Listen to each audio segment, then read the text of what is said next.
My name is Paul Schrader. I'm the Interim Director of Asian Studies, and we want to thank the Asian Studies Group program, the Baker Nord Center, and the Department of Political Science for hosting this.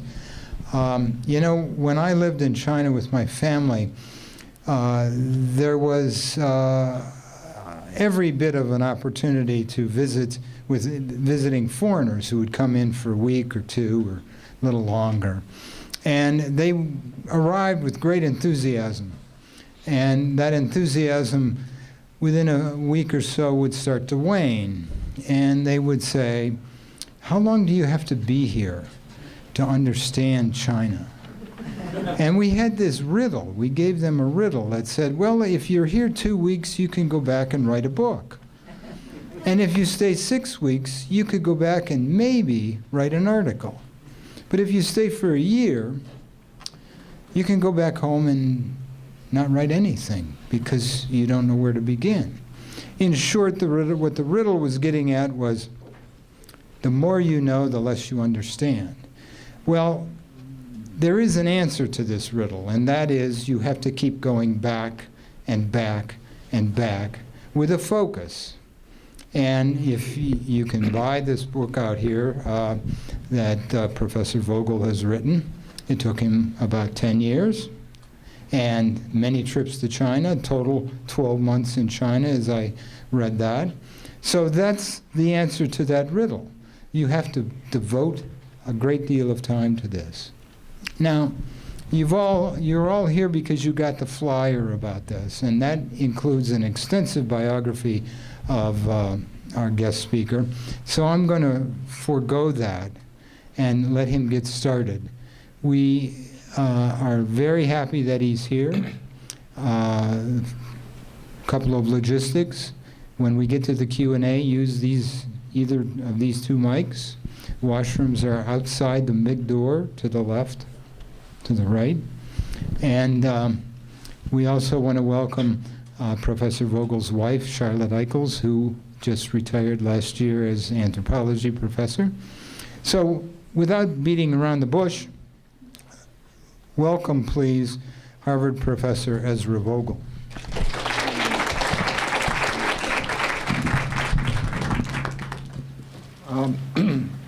It's a special pleasure to be here because my wife taught here 26 years, and we have so many friends, many of whom I see in the audience today.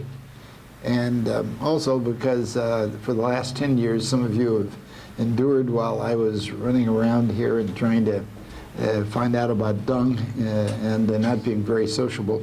And it's a great pleasure to be through all that. And when I retired from Harvard in the year 2000, I was trying to think what I could do that would help contribute to our understanding of what was going on in Asia. I had written a book one time called Japan is Number One when Japan was on the way up. That was an effort to help Americans try to understand some of the things that Japan was doing well before their success really began to hit, and we had to adjust to it. And in thinking about China, there was no reason to use a title like The Rise of China. Everybody uses that title. Everybody knows that China is now a major power. And I felt that what a scholar could do is to try to help understand how it got that way and what that means for how China might behave now that it's becoming a very strong country. And in 1978, when China began reform and opening, the person who was in charge was Deng Xiaoping. And he led the country for 14 years. And he took it from a country that was in an absolute mess, having a great leap forward where perhaps as many as 30, 40 million people died of starvation. And then you had a cultural revolution where people were at each other's throats, and over 1 million people also died. And so throughout the country, it was like after a civil war, except that the people who were fighting the war were still in the same work units. And they had to learn to live with each other. And for 10 years, from 1966, 76, the universities had been closed down. China had almost no contacts with the outside world. The leaders who were in charge had been brought in very heavily from the army and were not terribly well educated. And then Deng, in December 1978, was in charge of that. he led a remarkable turnaround. And at the time, the average per capita income was less than $100 per capita per year. Now there are various estimates, $7,000, $8,000 per capita per year. And during his 14 years, perhaps 200 or 300 million people went out above the poverty line. They had been well below the poverty line and were now enjoying a decent standard of living. And he transformed the country from one that was engaged in revolution and crazy experiments like the Great Leap Forward to a much more sensible path. It was an extraordinary turnaround when you think that almost no other socialist country, Eastern Europe or Russia, made it in that transition. They knew they were in difficulties in the 60s and 70s, but none turned around the way China did. And I think it's a remarkable person that led that, and there had not been a really good book, and so I spent 10 years using every way I knew how to get information, understand how that happened, and the book is a result. The first picture we have of Deng Xiaoping was when he was 16 years old and he arrived in France. He had grown up in Sichuan in the southwest China in a small village, a small landlord family that was rich enough so that he could get a good education until he was 16. And it was located on a wide river. And the river flowed with about 2 days down to Chongqing. And then to go to Shanghai was about 5 more days on the boat. So that compared to a lot of isolated rural villages, this village was much more in contact with the outside. And the name of the village that Deng grew up in was called Paifang, which means Memorial Arch. And the reason it was called Memorial Arch is because one of his ancestors, about 150 years earlier, had been one of the highest officials in Beijing. He'd passed 3 levels of examination, and 2 of his brothers had also passed examinations to be high officials, which is very rare considering the small number that passed those examinations. And so the Memorial Arch and the name of the village was for this ancestor.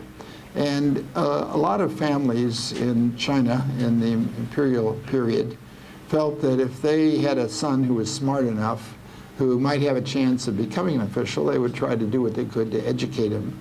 And Deng was such an official, and having such an ancestor who had such a high place, he was in a he had a role model in a way, and an ideal and an understanding within his family of what was needed to turn out officials. The problem was he was born in 1904, just as the last dynasty was falling apart. And the year after he died, those examinations for officials were gotten rid of. And 7 years after he was born, the 1911 revolution really wiped out imperial China, so that the old kind of officialdom didn't make sense. So that when Deng was in elementary school, it wasn't quite clear what kind of education was appropriate to the new age. He started out in Confucian temples at home in his village and in the market town, which was just about 2 miles away. And then when he was a few years older, he passed an examination into the county level elementary school of the new school. It was trying to begin to teach new subjects connected with science and geography and mathematics. And so by the time he passed, the county at that time, Guang'an County, had about 200,000 people. They only had 1 advanced elementary school. He passed those exams, and then he passed examinations into the middle school and studied there until he was about 15, when his father noticed that there was a chance that people might be able to go abroad to France. There was a program for sending people abroad to France. This was just after World War II, just after World War I. And in World War I, about 500,000 Chinese had gone to the Soviet Union for labor. About 150,000, more than for any other country except the Soviet Union, had gone to France. And so a lot of people in those days, since there was no place like the United States that had scholarships for bright Chinese students to come abroad, they thought that France was the best place to go because they could get jobs part-time in factories, as the Chinese had done during World War I, and then they could do part-time for study. So here Deng is in a group. He went to preparatory school in Chongqing for a year, 1919 to 1920, just after World War I. He'd already become a rabid nationalist. In 1919, there was the burst of Chinese nationalism after the way China had been treated at the Versailles Treaty when the land that had been passed from Germany was passed on to Japan instead of being returned to China, the eastern part of the Shandong province. And so he was already a rabid nationalist on the streets when he was 15 years old. And here he is with 84 other Sichuan boys going to France. When they got to France, they realized that they had made some mistakes. There were a lot of opportunities for labor during World War I, but they hadn't thought through that after World War I, the French soldiers who were alive still after the war were coming back to work. And also in 1920, there was tremendous inflation, depression. It was extremely hard to get a job. And the workers in France at that time had they had terrible working conditions. It was not as bad maybe as in England in the days of Charles Dickens, but it was pretty bad. And so when Deng began to meet with his fellow students, and they found they had trouble getting jobs in factories, and there was not going to be enough salary to enable them to go to colleges, and when they met in their groups, they became very radicalized. And a lot of them decided that they thought that the communists would be a very promising way. They were looking for a way to get good group organization to go. The thought was they would go to France and then come back to China. And so here they were, the first young group of Chinese workers in France. The French workers had terrible working conditions, and the Chinese were even worse. And when they started to have study groups, they found out that there had been a Russian Revolution just several years before, 1917, and what they thought that the capitalists, a lot of rich people, were exploiting the local workers, and the foreigners were given even poorer conditions, and it fit what they knew. And they formed a young communist organization. In the 1930s, in the period when China was still in turmoil, these people who returned from France did not necessarily play a very important role. But after 49, when they began to build a country in the 50s, and especially after 78, when Deng was in charge, a lot of these people played really very important roles. And here among that small group of young communists, if you look at them, they don't look like the people, the poor people from the ghettos who just got off the street, or they don't look like starving peasants. In order to get the education to go over there, they had to come from families that were fairly well-to-do. And even though they were throwing their lot in with the communists, they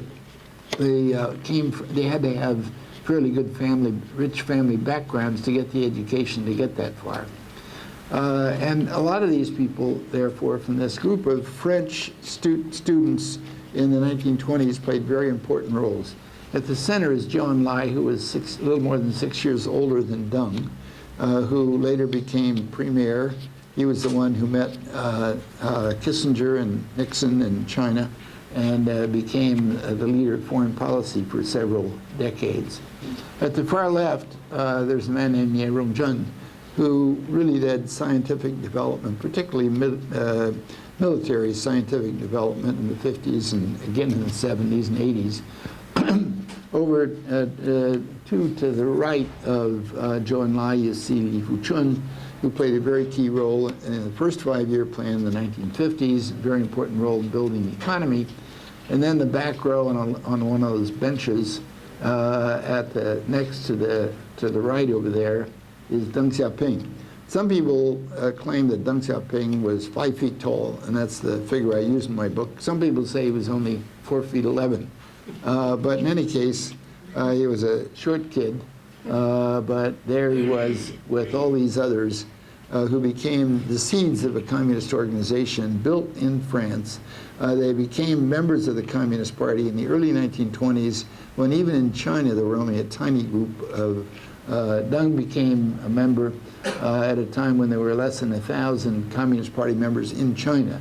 So he was one of the very earliest ones. In 1949 to 52, Deng was put in charge of the Southwest in laying the roots of communism in the Southwest. But from 52 to 57, he played a very important role as a right-hand person to Mao. And the pictures I'm going to show are mostly concerned with foreign policy and give you an idea of the extraordinary range of foreigners that Deng had contacts with. Here he is in 1957. Mao made a famous visit to the Soviet Union, to Moscow, and met the president of Russia, Soviet Union. And at the far left, that's Deng Xiaoping, that Mao had taken along, who was already playing a very key role in Beijing leadership. Although Liu Shaoqi was the one who was officially the successor, a lot of people thought that Deng was one of the 2 or 3 people who was really being trained by Mao to be one of his successors. Deng made something like 7 trips to Moscow before they split in 1963. Here he is in Moscow with Khrushchev in 1960. He was also in Moscow in 1956 at a time when Khrushchev denounced Stalin. And it was such a total denunciation of Stalin that anybody who had anything to do with Stalin was tarred by that denunciation. Nearly every high official had been in some ways associated with Stalin. And so it really ruined the reputations of all the people who were close to Stalin and made it very difficult for the Communist Party to keep authority. And Deng was very determined that if China ever had to have criticism of its leader, it would never have such total denunciation that they would ruin the authority of the leader. Let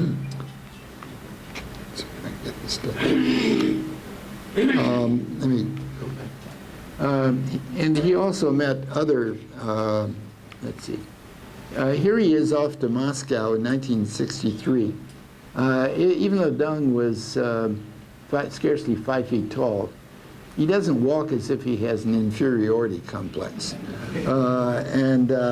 Indeed, Jimmy Carter, whom I interviewed about Deng, said that a lot of the Soviet Union leaders seemed to try to impress him very hard. They didn't seem to be very confident, and they tried to show how smart they were and how much they had been places. And he said with Deng, there was never any of that. They could get down to business right away. He had enough confidence and poise. Here he is off to carry off the final arguments with the Soviet Union. The Sino-Soviet split had been going on in the early 60s. The person in charge of the exchange of letters with the Soviet Union was Deng Xiaoping himself. And here he is going to the airport in Beijing, off to the Soviet Union for the final argument that would split relations between the Chinese and the Soviets. Back of Deng to the left is Zhou Enlai, and in front to the left is Liu Shaoqi, the chairman of the country, who was the official successor. I don't seem to be able to. Here we are. Now, in 1966, Mao thought that Deng was not listening to him enough, and he had too many reservations about the Great Leap Forward, and so he carried an all-out criticism of a lot of people in high positions, Mao did. And the 2 top people he was criticizing were that Liu Shaoqi, whom I just showed you in that last picture, and Deng. So from 66 to 73, Deng was purged. Deng was purged 3 times in his life. This is the 2nd time. He'd been purged earlier in the 30s. And here he is, the first visit after his purging for 6 years, back in Beijing. The first public occasion he went to after he came back was at a party Zhou Enlai threw for Sihanouk of Cambodia. And here is Deng coming back to work as if nothing had happened. This is a very poignant picture, I think, because it's 1974 when Deng is off to give a speech for China at the United Nations. Until 1971, Taiwan, Chiang Kai-shek and his son had had the seat for China in the United Nations. But in 71, Beijing was voted in, and it was expected that a senior leader from China would go to the United Nations to give a speech. And naturally, it was logical for Zhou Enlai, the person who had been in charge of foreign policy for so many years, to give that speech. But Zhou Enlai had cancer, and Mao decided, even perhaps more important, was that Zhou didn't seem to be tough enough on the United States in his discussions with Kissinger. And since Deng Xiaoping had been so tough in fighting the Soviet Unions, he was confident that Deng could be much tougher. And so here we are at the airport in 1974 when Zhou Enlai, who really richly deserved the opportunity to make that maiden speech in the United Nations, seeing off Deng Xiaoping, who is his pupil in a way, that he had been helping prepare. So here's the ill Zhou Enlai passing the mantle to Deng to take charge of foreign policy issues in 1974, and the same was over the next couple of years until 1976. Here Deng is giving a speech, here he is up close. And while he was in New York at that time, for the first time, he met Henry Kissinger. As Deng explained, when Kissinger came to visit before, he was off in the countryside and didn't have the opportunity. Henry wrote that at this time, that Deng did not seem to be very well briefed. He thought he was on a training mission. And he didn't seem to know as much or be as suave and flexible as Zhou Enlai. And Deng Xiaoping was, in fact, being very tough. And I think Henry was a little unfair because Deng was determined that he would not get in trouble with Mao. Mao was very angry at the United States for a number of things still, and that he wasn't going to be too soft in the United States. And since Deng had been sent away by Mao, he didn't want to get in trouble again. The man at the left, Xia Guanhua, was a high-level foreign ministry official who later became a foreign minister. Now, in 1976, at the beginning, when Mao was almost on his deathbed, Mao died in September 76, Deng was again pushed aside. And then in September 76, Mao passed away. And Mao had again gotten angry at Deng for being too flexible in reforms and not doing enough to keep up the revolutionary line that he had kept up. And so Deng was again completely pushed aside, and Hua Guofeng was named Mao's successor. But after Mao died, a lot of the other high party officials felt that the person put in charge, Hua Guofeng, may not be all that able or experienced, and they really need Deng. He had been the right-hand man in so many affairs, knew foreign policy, knew the military. For 12 years, he'd been a soldier and taken part in a very key part in the Huaihai campaign, the biggest battle of the Civil War, and that Deng was so successful in his leadership as General Secretary of the party that he ought to be brought back. So in August 77, Deng was allowed to return to work. Hua Guofeng was still officially in charge, but Deng was allowed to come to work. He was put in charge of foreign policy, and he also volunteered for one other job. He volunteered to be in charge of science, technology, education. He felt that after Mao's death, China could engage on some modernization.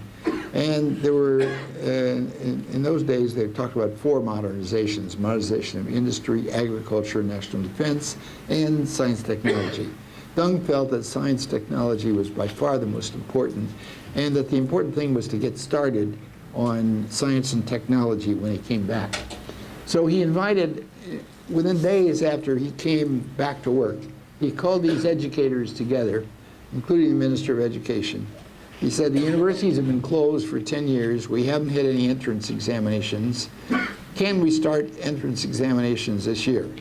Those of you who've been involved in educational administration know that to make big things, big changes, is not always very easy. In order to have examinations that year, they had to prepare the questions, decide on the topics to be questioned. They had to raise the questions. They had to prepare to have 7 million people take the exams, administer them, test. They had to get the universities ready to be open. And Deng says, can it be done this year? And the Minister of Education said it was very, very difficult. And Deng says, can it be done this year? Is it possible? And the minister said, it is possible. And Deng said, then we're going to do it. And compared to Mao, who always felt that in entrance examinations, they should always have political concerns. If the person were really committed to the proletariat and the peasants and very much against the bourgeois and so forth, they could be admitted. There were always political considerations. Deng said the entrance examinations alone should determine whether a person gets in the university. It should be based on merit as measured by examinations. And that's the way it was conducted in the fall of 1977.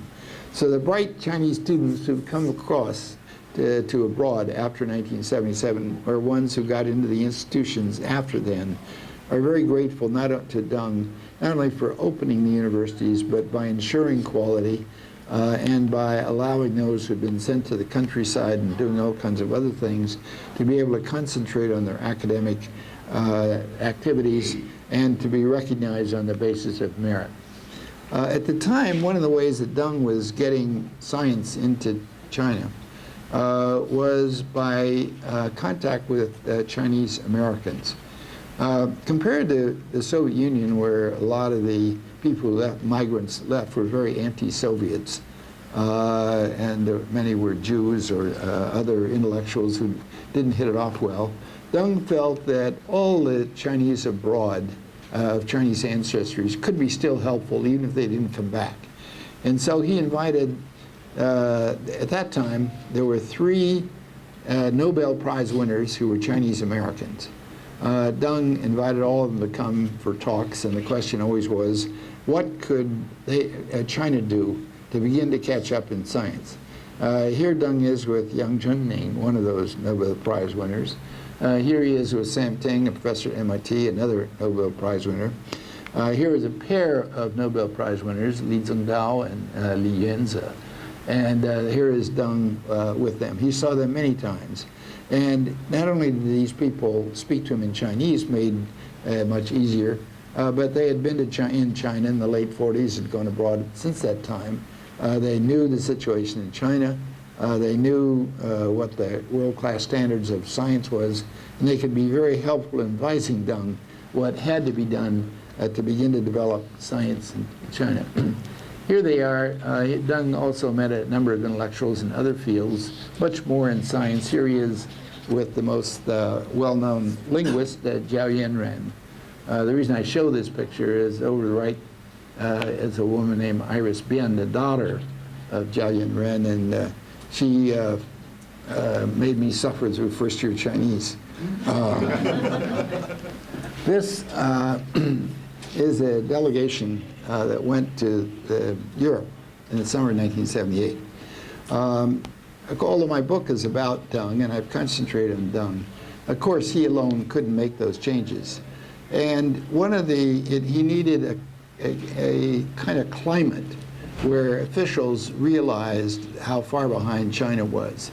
And in 1974, he went to the United Nations. He also visited France. He visited France again in 1975. So Deng had a pretty good clue as to how far China was, but he knew that there weren't many people who had that same kind of understanding. So he encouraged a lot of other groups to go abroad. And in particular, there was one group, this Gumu trip, a group of officials, 5 weeks, who went to Europe. He didn't want to send groups to the United States. They didn't have a consulate, didn't have official, even though Nixon had been to China by that time, they didn't have a consulate. There were all kinds of issues they couldn't deal with. So he felt that the best place to send them would be to Europe. And so he picked Gumu, a very bright deputy premier, who was very widely respected. And he picked people from all the important economic departments and industrial departments of the union, the country, the Economic Commission, the Planning Commission, Construction Commission, few people concerned with electricity, transport, various kinds of industry, mining, shipbuilding, and sent them on this trip that took 5 weeks to Europe. When they came back, they had visited Switzerland, France, Germany, Holland, Belgium. They were expected to make a report to the highest officials, political officials, and people thought it might take a couple hours. They started at 3 one afternoon, and they didn't finish till midnight.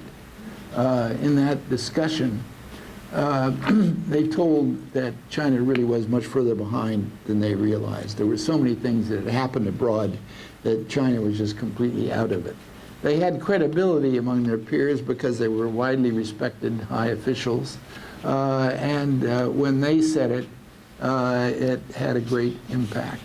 And besides, what made it so exciting was that the Europeans were ready to lend them money and to help train them in science and technology. And so that very much changed the environment and feeling that we got to open up. And there was a lot of excitement. And this helped give the support so that when Deng came to power in December 1978, he had a group who understood, even though they didn't have a specific clear policy, they had a broader understanding of the science and technology and were ready to make changes. Here he is talking privately to Gumu. In November, there was 1978, there was a work conference. Before a big party meeting, a party congress or a party plenum, there's often a work conference. At the party plenum and the party congress is really a showcase. They don't really have honest discussions. They vote for things and everybody raises their hand and they approve what's already been decided. But at the work conference, they have a little more real discussion. And at this work conference, as soon as it broke out, there was a lot of feeling that Hua Guofeng was not up to the job. Some of the Chinese friends said he was a tubaozi, he was a country bumpkin. But I think that's a little unfair. What I would say is a shengji ganbu. He was a provincial level leader who didn't know that much about. He was kind of new to Beijing. He wasn't as bright as Deng. He didn't have the authority, didn't have the clear direction. He wasn't as committed to opening up as Deng. And so the group really decided that even though they would leave him, Hua, officially in his positions, that the real power should go to Deng Xiaoping. And here they are at that conference where those decisions were made. However, the high-level party people were afraid that Deng would have too much centralized power. They recalled that way back in the 40s in Yunnan, Mao was known for being able to listen to other people. But after he took power, he was chairman of the party and he was chairman of the country and he had all the high positions. That he didn't listen anymore. And there were ditties that were made up, people memorizing what Mao had said, and that he became too dictatorial. And they felt that the reason that China had not been able to do better in the Great Leap Forward and correct its errors is because Mao had such a powerful authority structure under him that nobody else could be heard. And they wanted to make sure that Deng did not have that much power over them. And so when they decided that Deng would be put in charge, they never named him premier. He was deputy premier. He was never chairman of the country. He was deputy chairman of the country. And so he was actually given the most authority, but he never had those official titles. So it would be easier for his peers in the Politburo to question him. Also, they picked out one other person who was about Deng's age and experience and respect, who had very high prestige in the party and had joined the Central Committee even before Deng did. And that's Chen Yun, who was so known for developing the economy. And there the two of them are at this big third plenum in December 1978, the third plenum that became the great time when they launched this reform and opening. It wasn't that Hua Guofeng wasn't in favor of reform and opening, but by this time it became an all-out, well-organized program under Deng's leadership. He didn't have time to select all the people he wanted. The way I talk about it in my book is he didn't really build his own administration until about 15 months later. It took him a while to get his own people. But he was still already, along with Chen Yun, in charge of the country, and they could begin their efforts to lead to opening. 2 months before that, 2 months before December, Deng was in Japan. Deng decided in the summer of 1978, as they were getting ready for the modernization, that the two countries that could be most help to China in modernizing were Japan and the United States. They had terrible relations with Japan since World War II, and he determined that he would go and make a visit to Japan. So here he is in October 1978.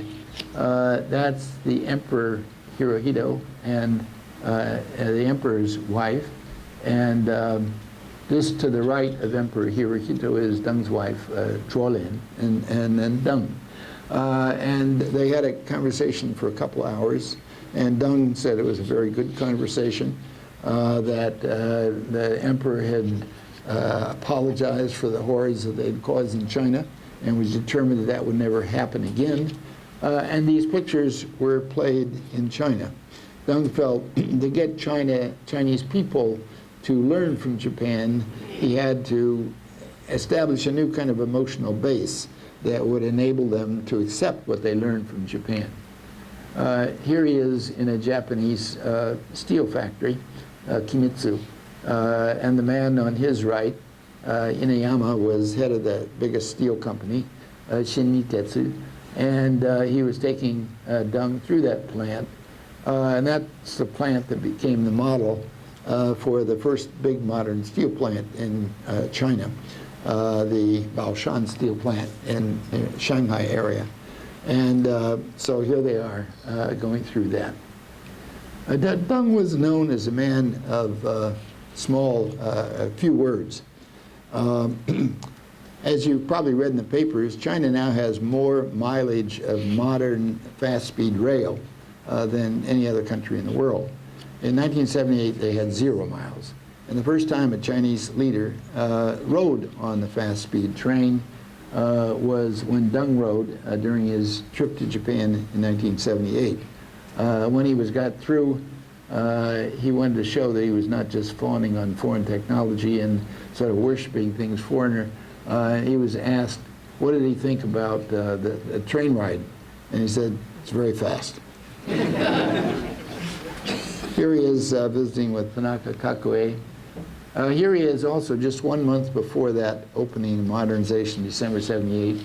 He visited Southeast Asia, and here he is meeting Lee Kuan Yew. There aren't many of you who are old enough to remember, as I was in graduate school in the 1950s, when some people in courses on China raised the question, why was it that Chinese tradition made it impossible for China to modernize?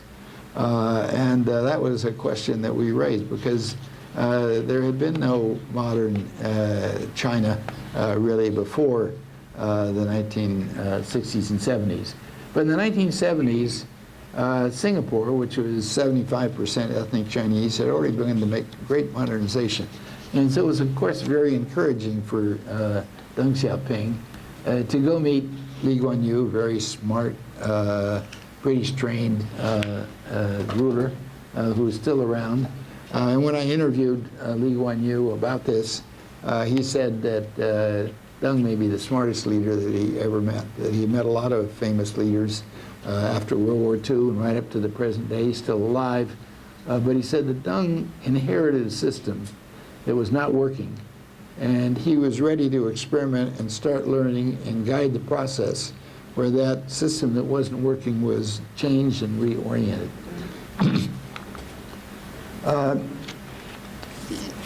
In the middle, already in 77, when Deng came back to work, he wanted to normalize relations with the United States.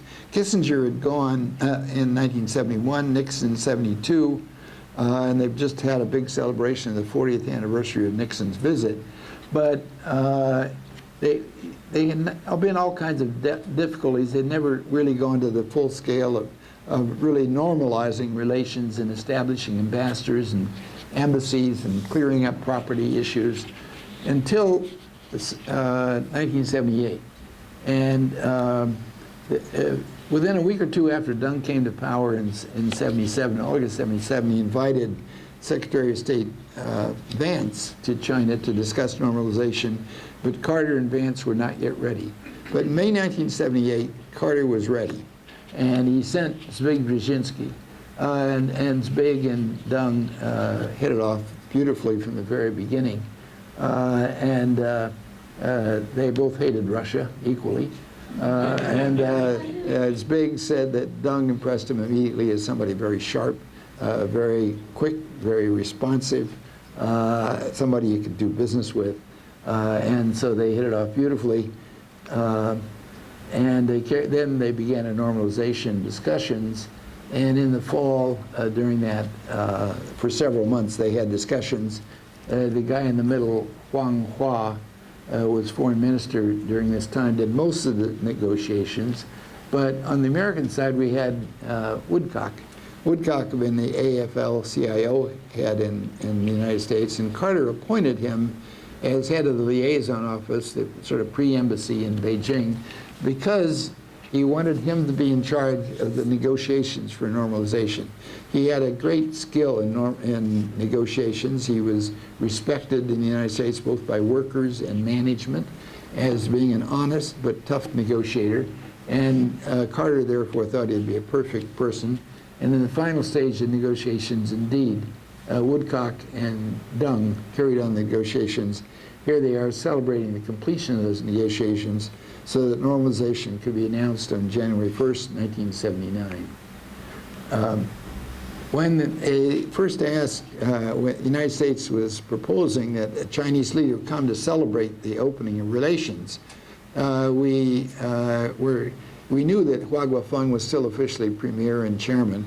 And so when Woodcock said to Deng, we have decided that we would like to invite a Chinese leader to come to visit, celebrate the United States, he didn't say which one, but he said, we invite a Chinese leader. And Deng says, I'm ready to come, how about next month? So the next month, in January 79, sure enough, Deng shows up. Here he is with Ji Chaozhu, the interpreter. Ji Chaozhu grew up mostly in China as a kid, but he went to Horace Mann High School in New York. And from 1948 to 1950, he was a student at Harvard University. And then when the Korean War broke out, he went back, and then he became a famous interpreter. And he had a marvelous combination of skills, a good sense of humor, of course, perfect understanding of American culture as well as Chinese culture. And therefore, he was a perfect interpreter.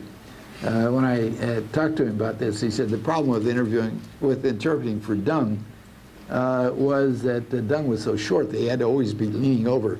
And of course, Deng was partly deaf, and so Deng didn't like to take part in group meetings where he had discussions with fellow Chinese. But with an interpreter, it was quite easy. You could talk into his left ear was actually his better ear, and you could talk into the left ear, and Deng would get it and be able to carry on the conversation. So here they are in Washington, D.C. Here they are on the lawn, on the White House. Here they are signing the normalization agreement. Deng, when he was getting ready for the visit to the United States, he said, we in China have a saying that when you drink from the well, when you drink the water, you should remember the people who built the well.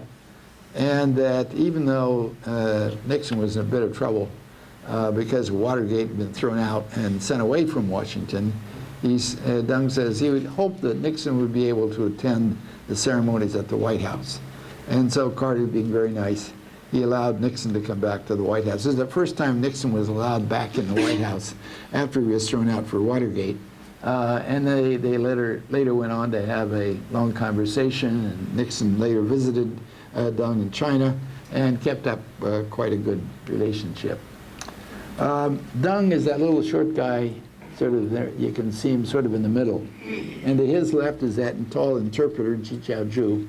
And just to his left, you'll see this white-haired old guy sitting down is Tip O'Neill. And this is Deng's visit to Congress, our messy, rowdy, argumentative legislative body that we've learned to love and live with. He had a long talk with Tip O'Neill. After this group, he and Tip went off in the room, and Tip was entertaining Deng with stories of how the Congress always did a lot of things and fighting the White House all the time. And he concluded at the end saying that we really believe in this division of labor, because even though there are a lot of squabbles, that it allows us to avoid a centralized authoritarianism, and we think it's very important to have a division of function in our government. And Deng listened very carefully, and he liked Tip. Tip went next year to visit him, but in the end, Deng says, wouldn't work in China. He wanted a centralized authority. He traveled in various places in the United States, of course, Georgia, because that was where Carter was from. Here he is looking at a modern automobile plant. Then he went to Houston, and he was invited to go to a rodeo. And he goes to the rodeo, and here he is at a rodeo. There's a young cowgirl there, riding up to Deng and passing him the hat. And then he puts on the hat. And this became the great picture that was a symbol of Deng's visit to the United States. A lot of Americans look at that and their reaction, well, maybe he's a communist, but he looks like a real person that you might be able to deal with. Orville Schell, who was a specialist, a journalist, American journalist, who was there at the time, said that even though Americans were very impressed with this picture and moved, it had much more impact on Japan. You know, that's trouble working both on China and Japan. It had a much more impact, bigger impact on China. Deng felt that in order to change China, they looked at America as imperialists.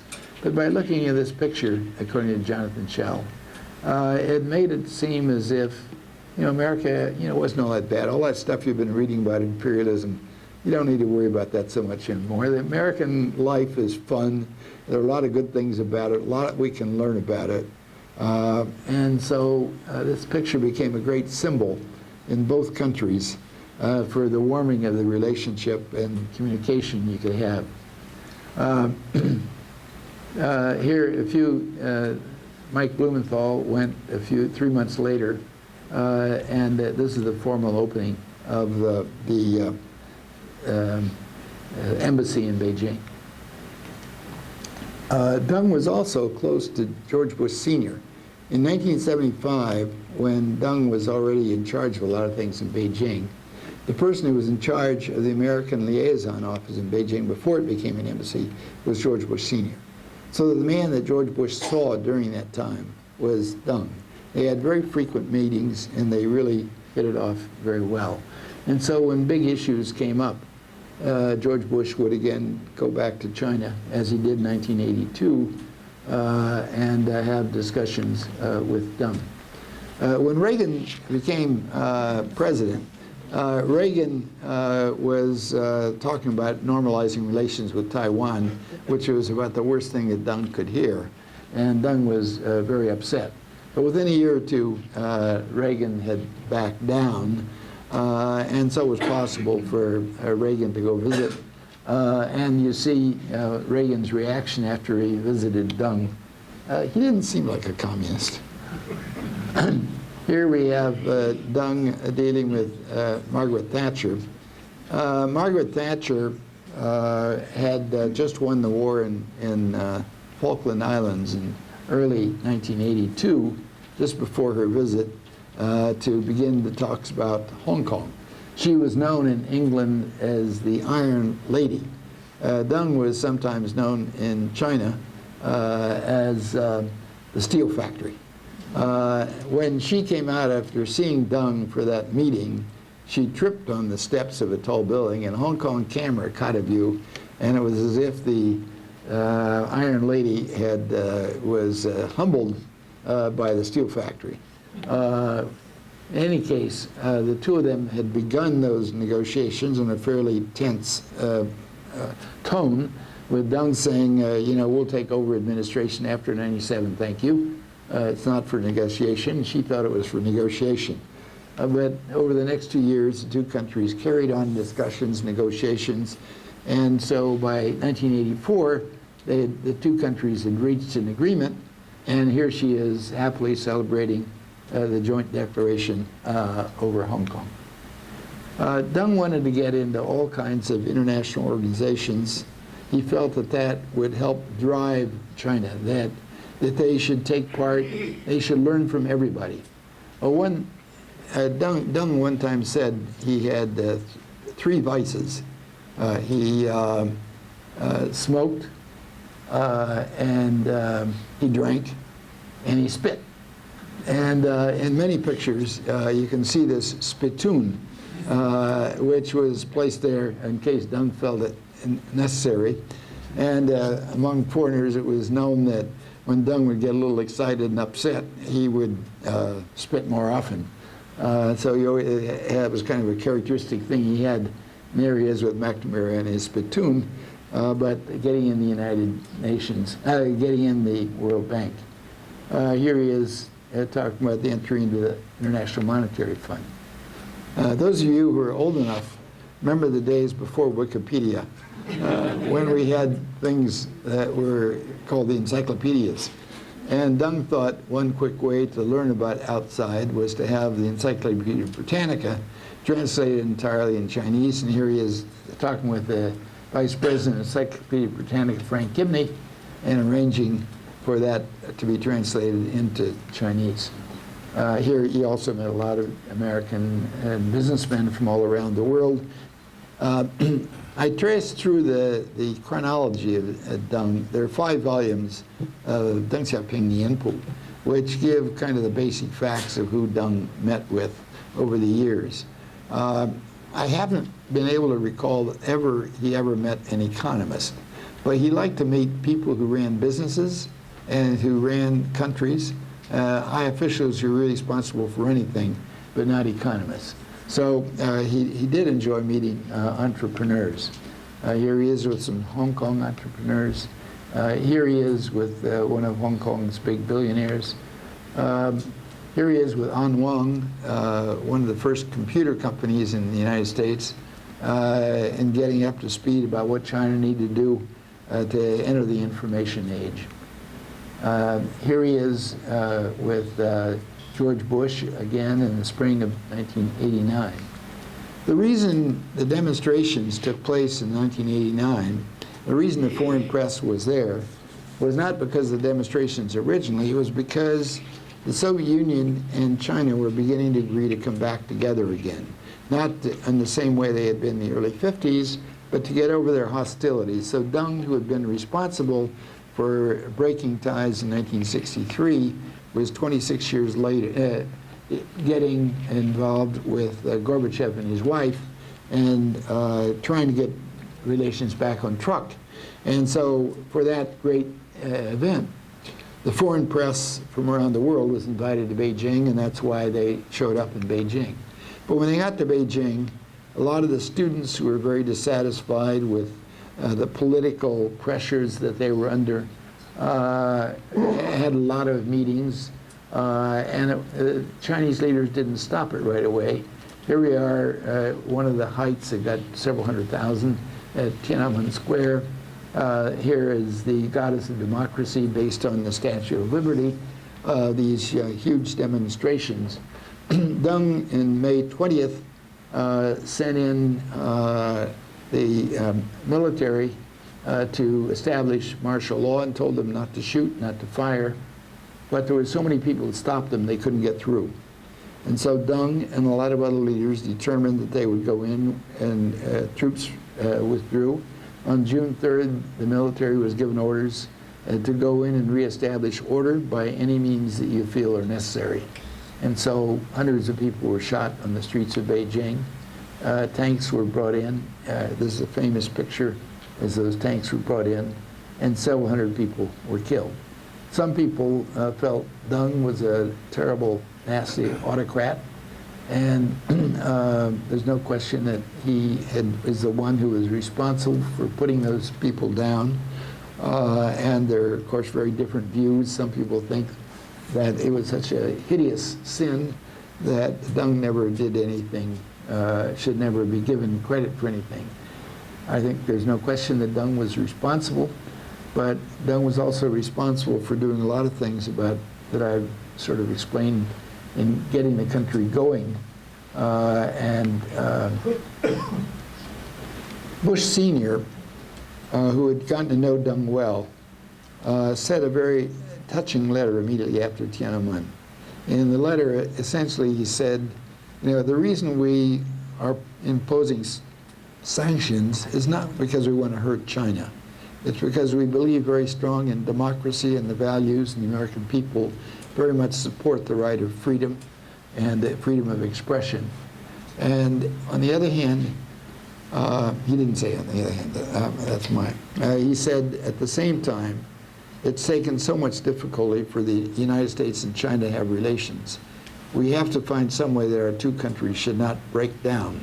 And so I want to send a messenger to Beijing to try to keep open our relations, because the world is just too important with those big countries that they have to learn to continue to live together. And he wanted to send Brent Scowcroft, and here's Brent meeting Deng in Beijing. Deng, at the time, said that Americans and a lot of other foreigners have short memories.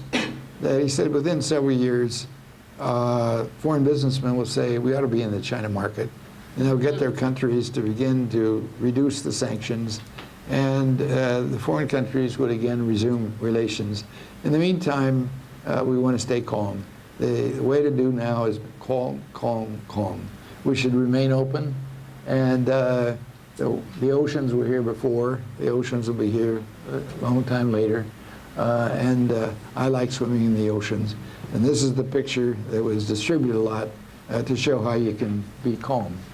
In 1992, he passed the mantle to Jiang Zemin. Here he is stepping down from the stage, the man who played such a role in opening China, insisting that people go abroad, learn from everywhere, and even after Tiananmen remaining open, he said we should not only remain open, we should open even wider, even at the time when foreign countries were imposing sanctions. Here he is, very poignant close-up, as he's stepping off the stage in 1992. By that time, he was already 84 years old. So the last few years, he was a pretty senior citizen while he was carrying on all these activities. And here he is waving goodbye to the political stage. Here he is an old man in his garden in the years after that. He died in 1997. Here's the memorial scene for the funeral service. That's his picture over to your far right. Here's Jiang Zemin giving a tribute to Deng. And here's the United Nations observing a moment of silence. Deng had been the person in China who had first represented them in the United Nations, and so the United Nations, in a tribute to his role, also observed a moment of silence on his death. Thank you very much.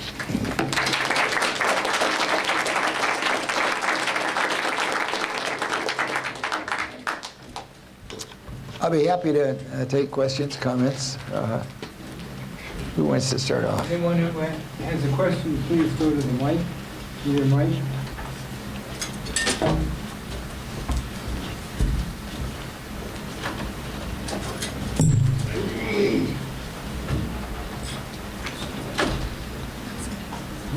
No takers? Okay, here maybe very some. interesting discussion. This is kind of a simple question. Where did you get the terrific pictures? I spent a lot of time getting those pictures, and a lot of them I may still have copyright problems, so I can't publish them. but for educational purposes, there's no problem. What I did is I got all the photo books that I could get in China. I got about half a dozen photo books of Deng. And then I put together 400 or 500 of them. I had an assistant go through those and then try to pick the ones that I thought told the story. And so I have all kinds of other pictures, but I tried to assemble just the ones that I thought would be most useful for sort of giving an audience a sense of what this guy was like and about the range of foreigners that he met. And so that's how I selected them. You know, I get the impression, just looking at the pictures, that this Deng's great strength was his ability to bond with incredibly different people.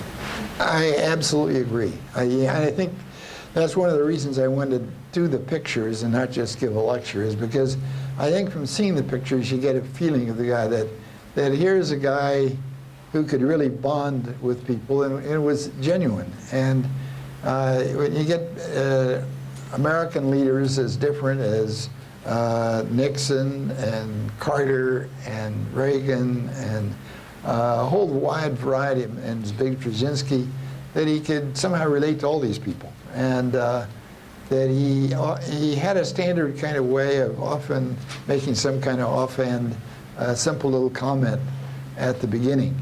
Zbigniew Brzezinski tells the story that when he first came to Washington, there was an opening supper in his honor, and Zbig was trying to needle him, and he said, you know, we have a lot of political opposition in the United States. We have a lot of discussions. A lot of people have opposed us for opening to China.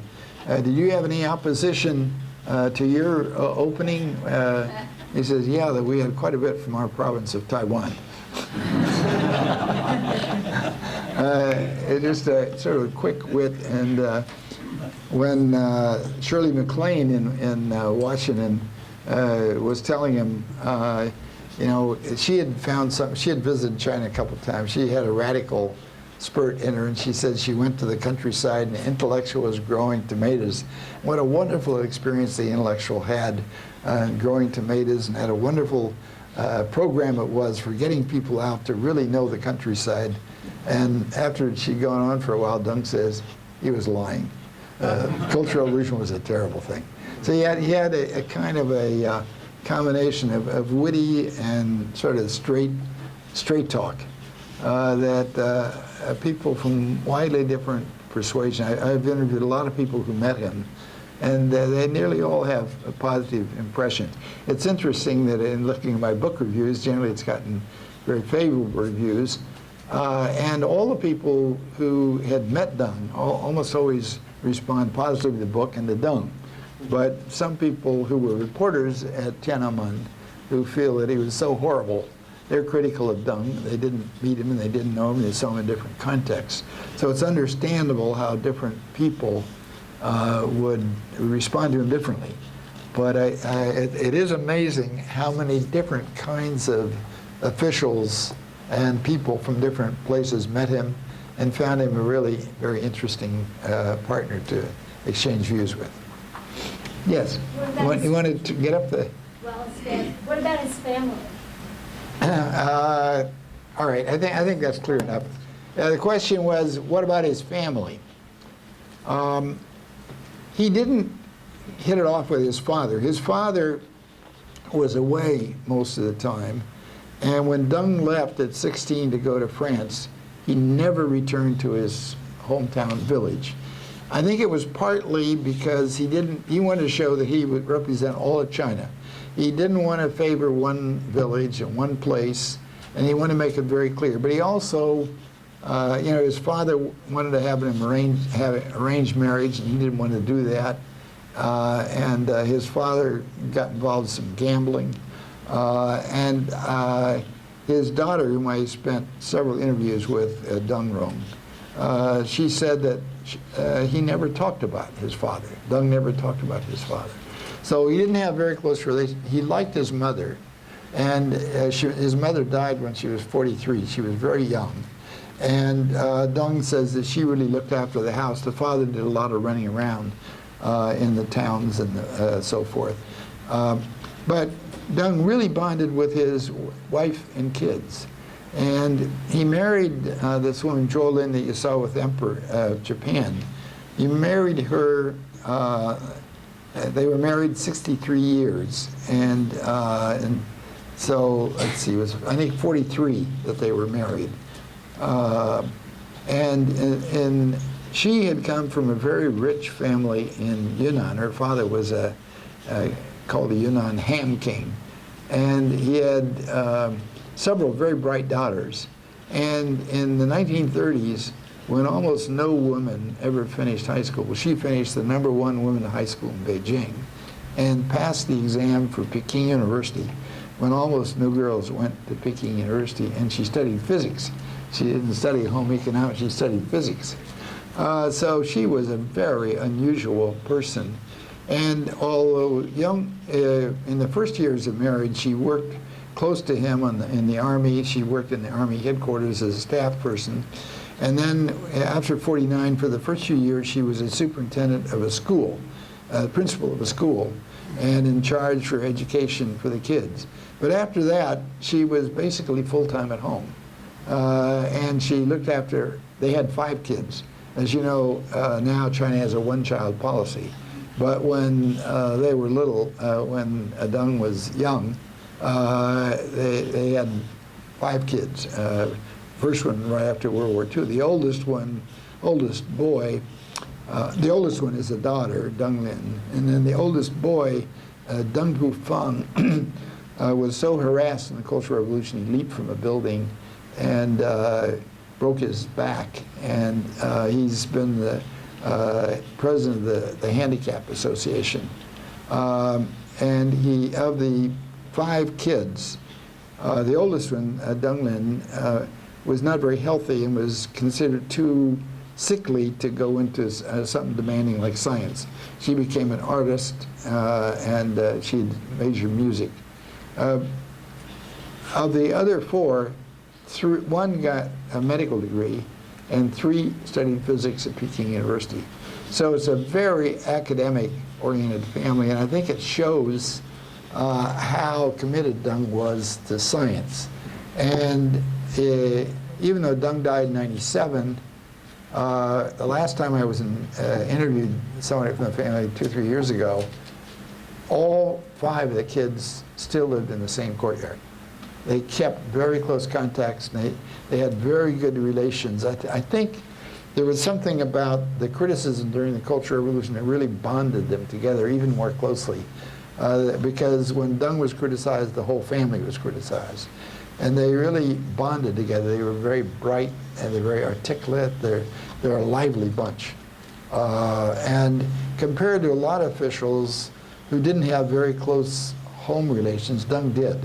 He was a kind of guy who distinguished between what was important and unimportant. So he was not the kind who, like me, would work way into the evenings, and he usually finished by supper time. He watched television at night. He dealt with the important things and then played with his kids and grandkids at home in the evening. So he had a much stronger family life with his wife and kids than most communist leaders did. You mentioned in the beginning of your book that he didn't keep notes, that he used his memory, and that was a particular problem for a biographer. Could you comment on that a little bit? I don't know whether you could all hear that, but what he said was that, you know, Deng didn't keep notes. And in the underground, first in France and then in Shanghai, he was there several years.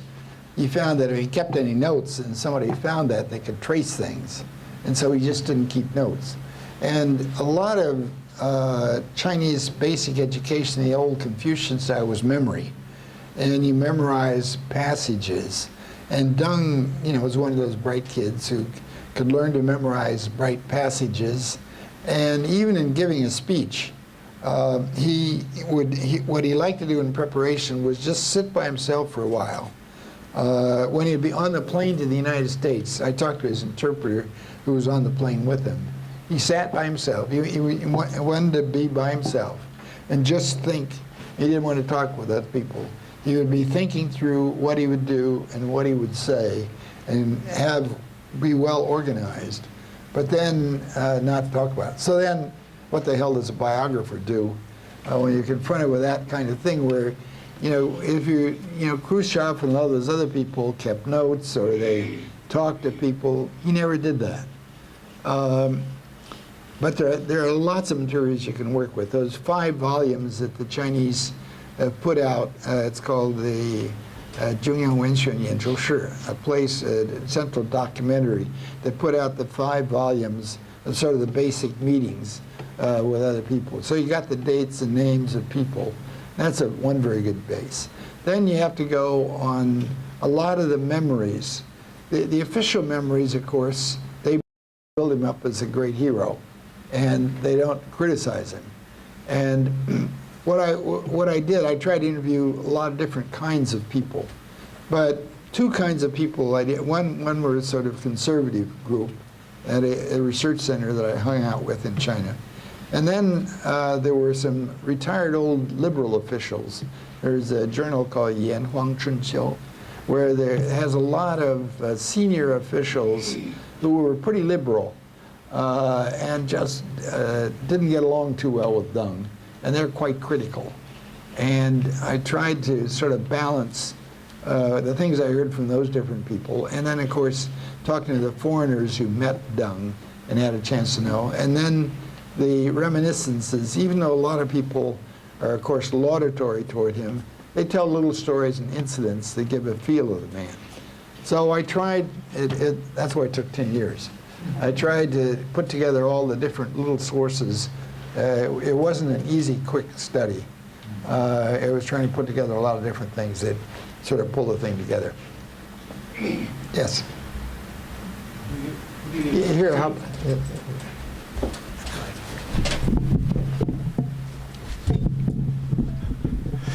Could you see similarity between Deng Xiaoping political and Lenin new economic policy? That's a superb question. I don't think you, I don't know whether you realize how good a question it is. Chen Yun, who was in charge of the economics, was in the Soviet Union in the 1930s, after they already had socialist transformation. Deng Xiaoping spent a year in the Soviet Union from 1926 to 1927. At that time, the Soviet Union had a new economic policy. So when Deng was in the Soviet Union studying Russian experience, it was the party was in charge, but they had an open market economy. The place was growing quite rapidly, and the party was in charge of an open market economy that encouraged foreign investment. So when people say, after 1978 was all new, it wasn't all new. It was what he had experienced when he was in the Soviet Union in 1926-27, and in 1949 and 1952, when he was in charge of the Southwest, they had not yet had socialist transformation, so it was exactly the same kind. It was where you had a Communist Party leadership, but a relatively open market economy. So while a lot of the details were different after what he introduced in 1978, the basic concept that a Communist Party could provide leadership over an open market economy was not new to him. And it was exactly what you would say, Lenin's new economic policy. Thank you. I think we all know that we are getting braced for a very political, divisive political scene. And some of the politicians have already been bashing Russia. And so I'm going to have you look into your crystal ball and what do you foresee how they're going to start bashing China? Because they certainly did a good job on Japan there for a while. Well, I think a lot of people have already started bashing the Soviet Union, bashing China, and there's a lot of stuff coming out of Washington and politicians. And there are 2 people who ran for president and were elected on pretty anti-Chinese campaigns. One was Bill Clinton, and the other was Bush Jr. And within a couple of years after Clinton was in office, he had toned down, and he had decided we had to deal with China. And he had a good, I think it was 11 or 12-day visit to China, an excellent visit about 2 or 3 years after he had come to office. So very much changed. And the same thing happened even in Bush Jr. Even though Bush Jr. started on a very anti-Chinese mood, the fact is you have to deal with China. And I think that Kissinger makes the point that all 8 American presidents, beginning with Nixon, who have dealt with China, have learned to work with them. It's a big country. It's not going to be the enemy like the Soviet Union.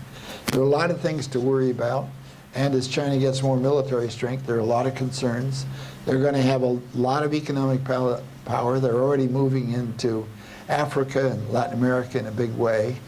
And there are going to be a lot of businessmen who complained about their lunches being eaten by the Chinese, and the jobs issue is going to be very big. But I think the reality is that China doesn't have to be made an enemy, and that there are ways we can live with China. That doesn't mean we can't disagree with them. We have different interests, and we ought to deal with them as we deal with any other country with different interests, and a fairly straightforward.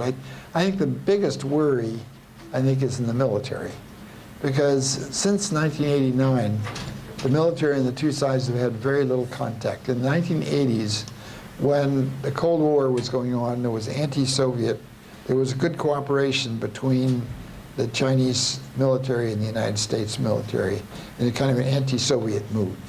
But that did not last after Tiananmen, and we haven't reestablished that yet. And they're beginning to work at it on both sides. I think both sides see it's necessary. And I sure hope they can begin to work. We have a new article that just came out, a couple of scholars, a couple of weeks ago. On the American side, Ken Lieberthal, who used to work in the White House, and on the Chinese side, a guy named Wang Jisi, who was very high up. And each of them talked about the mistrust that their country has toward the other. And they're now going to engage in some dialogues back and forth to try to help each side understand, why the other country has mistrust and what we can do to keep it on a good relationship. I think it's going to take a lot of work, and I think a lot of you younger people are going to have plenty of work to do to try to keep the relationship in a healthy way in the decades ahead. Yes? Is the official position on Deng that he was sort of the father of modernization, and that's sort of how he's lauded within the country? That's one question. And the other is, did he ever express any regret about his actions in Tiananmen to anyone you talked to? Was he, that it had been a problem? Good questions. Yes, he is considered the father of modernization, and the Chinese, in describing him, used that word reform and opening, because that was kind of the slogan of what he introduced beginning in December 1978. So they think of him as the kind of guy who opened up the country and allowed some of those old rigid commune system and the rigid factory work relationships to be much more flexible, open up into a market economy. And so they have great appreciation. On the question of Tiananmen, I don't think he had any regrets. I think about his decision. I think he was very sad that he had to make that decision and thought it was a horrible thing to do. But I think he felt that under the circumstances, there was a danger that China would fall apart, as some Eastern European countries were falling apart, as the Soviet Union was falling apart, and it was necessary to hold China together, and that he took the tough decision that was necessary to hold it together. I think that's the way he felt at that time, and I haven't seen any sign from anybody who knew him that he ever felt any regrets about that basic decision. Hi, I have two questions. One is, what do you learn from the liberals of his relation with Hu Yaobang and Zhao Ziyang and his fall off with them? And the second is that what role do you think that the war with Vietnam, the border war with Vietnam, helped establishing his authority within the party by making a tough decision and fighting and initiating the war? That coincides with his consolidating of the authority within the party. So that's the two questions. Thank you.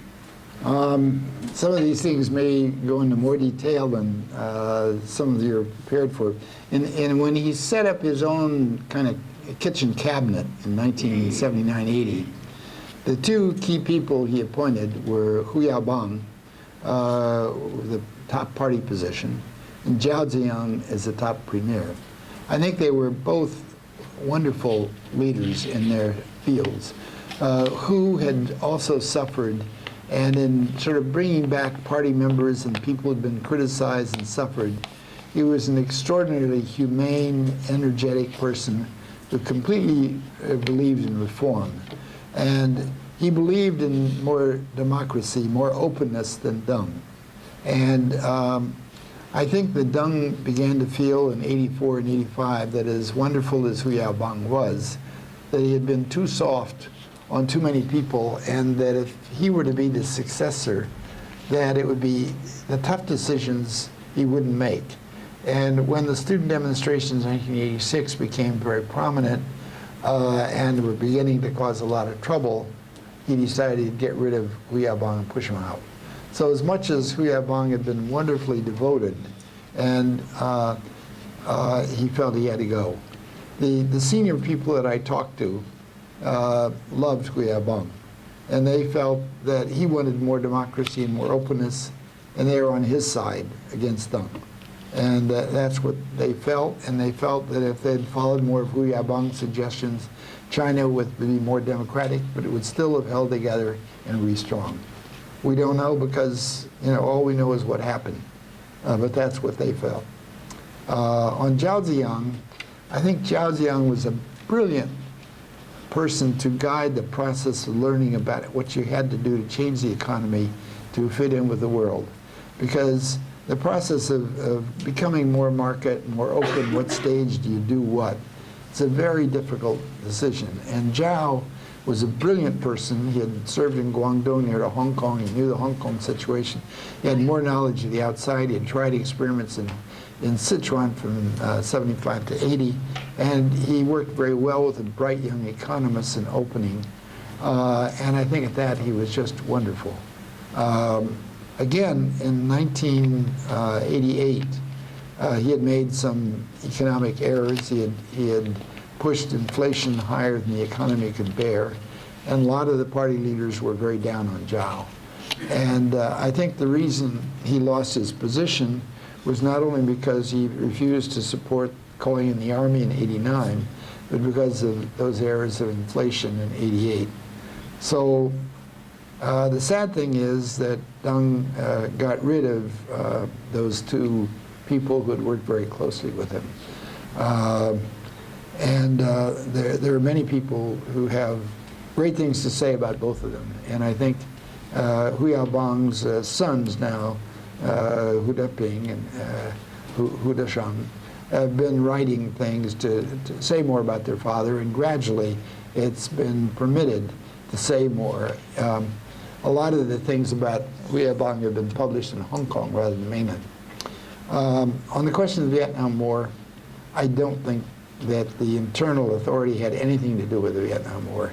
I think Deng had plenty of authority.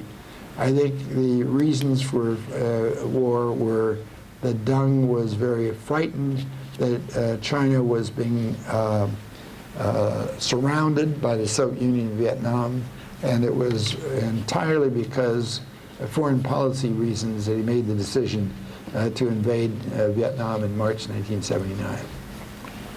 We have time for one more question.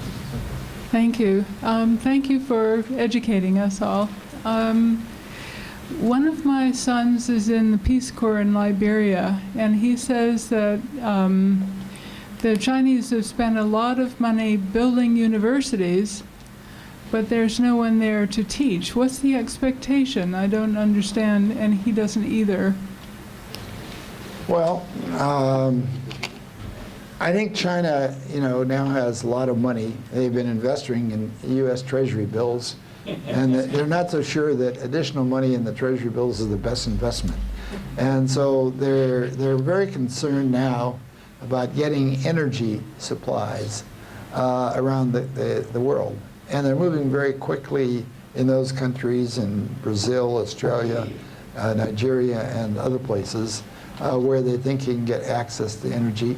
And they're also, because they have over $3 trillion excess money, foreign currency of US dollars, they're investing in many different countries around the world. And I was talking to an official from the World Bank who said that in a World Bank, it takes about 2 years to go through a project, to analyze all the problems, the issues, double check safety regulations, one thing and another, before something is started. The Chinese, in building things at home, they're in a big hurry. You want a university? Build a university. They've put up whole new campuses within 5 years. 10,000 students. A place as the size of Case Western Reserve, they put up places like that, of that size, in 5 years. So the speed with which things are going up in China is just extraordinary. And when they're going abroad, so far they have generally used Chinese laborers who've done that kind of construction at home, who are already disciplined, they can work very fast. For example, in Africa, there is an African Union, and there's an African Union headquarters. The headquarters cost $200 million. The Chinese, the last couple of years, have put up that whole new headquarters. And it's the same way with universities. And they figure, okay, we put up the buildings now, we'll gradually build up the universities, and we'll get people. But the construction just moves ahead with great speed. I think that, in a way, it's the strength and the weakness of an authoritarian Communist Party system, that they can make decisions very fast, mobilize, get things done. Not always the safest buildings. There are a lot of buildings that have collapsed and have had difficulties, often have had inadequacies, but they can do things very fast. And there's going to be more construction. I think as a whole, they're improving the quality as they go along, but there are going to be a lot of things that go up very rapidly, and they will have a lot of flaws, and it will take a long time to work out. And I think the universities abroad are among those problems that are going to take long years to work out. Do they plan to teach in them? Well, they have different plans, but they do plan to send Chinese abroad. They're very much concerned with the idea of soft power. They're very much impressed with the United States having intellectual relations with the entire world. And they think as a global power, they will also want to do the same thing. And so I think they will begin cooperating with local officials. When I was in China, was it 2 or 3 years ago, they had invited the presidents of every single African country to Beijing. 46 nations sent their head for meetings in Beijing. The United States has never done anything on that kind of scale. When you're a latecomer and a nouveau riche, you try all kinds of things. And they can move very fast. I think we'll see a lot of more things like that, where they're very fast, new construction, on even bigger scale than we've seen thus far. Thank you. Okay.